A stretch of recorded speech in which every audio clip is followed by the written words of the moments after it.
Saudara-saudara yang dikasihi Tuhan, pagi ini Sabtu 24 September tahun 2022, saya Pendeta Edison Pasaribu, Gembala Sidang GKO Glory Depok bersama istri dan cucu Ruth Clarissa akan menyampaikan firman Tuhan dari 1 Timotius 2 ayat 7. Saudara-saudara, sebelum pembacaan ini kita berdoa. Kita berdoa.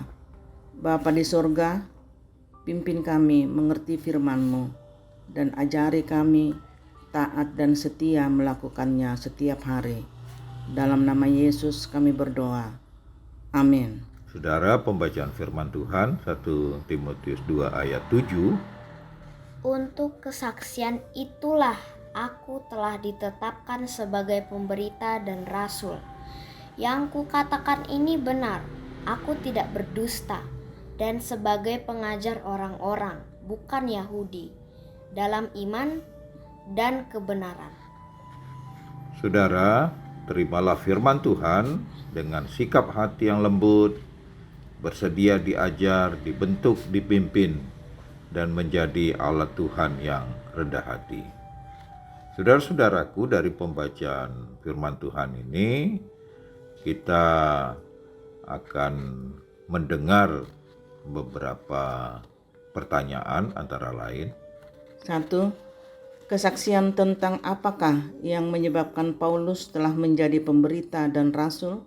Jawabannya adalah kesaksian tentang Yesus Kristus yang disalibkan dan yang menyelamatkan manusia.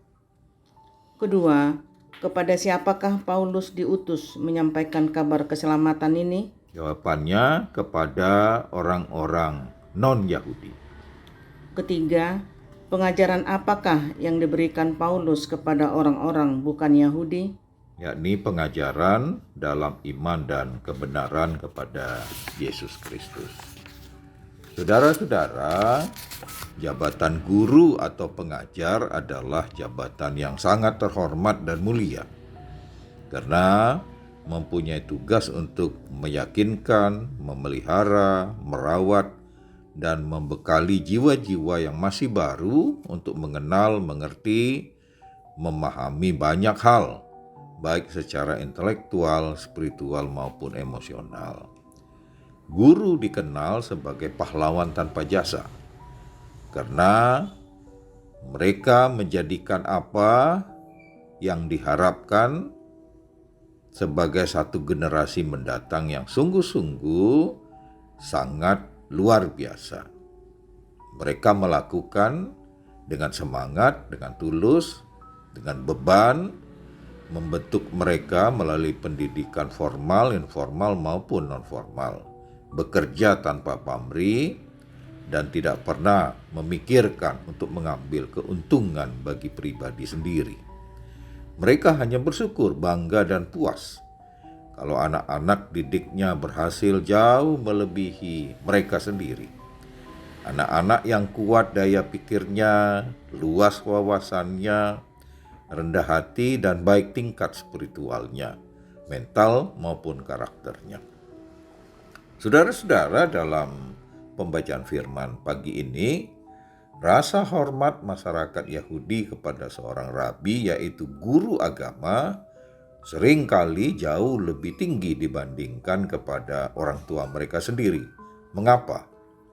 Ini bukan karena mereka meremehkan orang tua mereka, melainkan karena mereka beranggapan bahwa orang tua hanya dapat memberikan sesuatu untuk hidup saat mereka di dunia.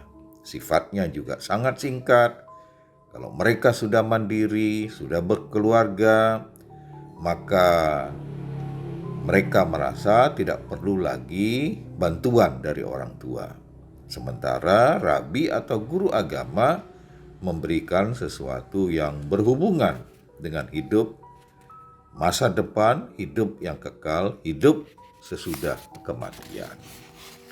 Saudara-saudara, oleh sebab itulah kita tidak heran kalau para rabi sangat dihormati masyarakat Yahudi pada waktu itu. Bahkan yang diyakini memberi sesuatu kepada seorang rabi akan dapat pahala yang lebih besar dan luar biasa.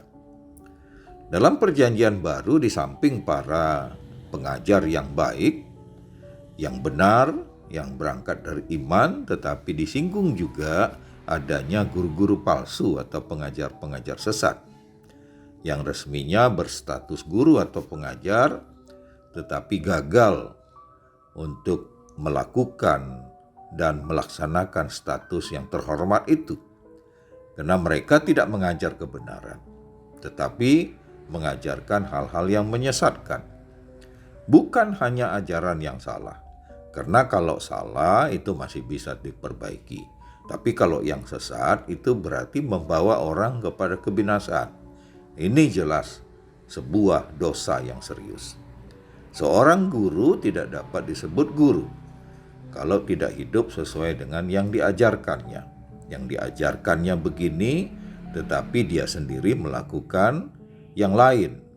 Beda kata dengan perbuatan. Ini juga ada dan sering dilakukan oleh para pengajar, para pengerja, para pejabat di gereja. Katakanlah para pendeta maupun para penatua.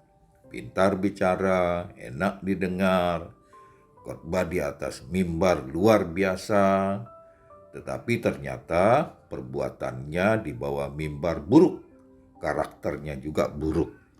Beda yang ditampilkan dengan apa yang dikatakan di atas mimbar. Tetapi Paulus mengingatkan sungguh-sungguh, jadilah pengajar dalam iman yang betul-betul belajar kepada Yesus dan bicaranya taat kepada kebenaran. Ajaran ini penting dan peringatan ini serius.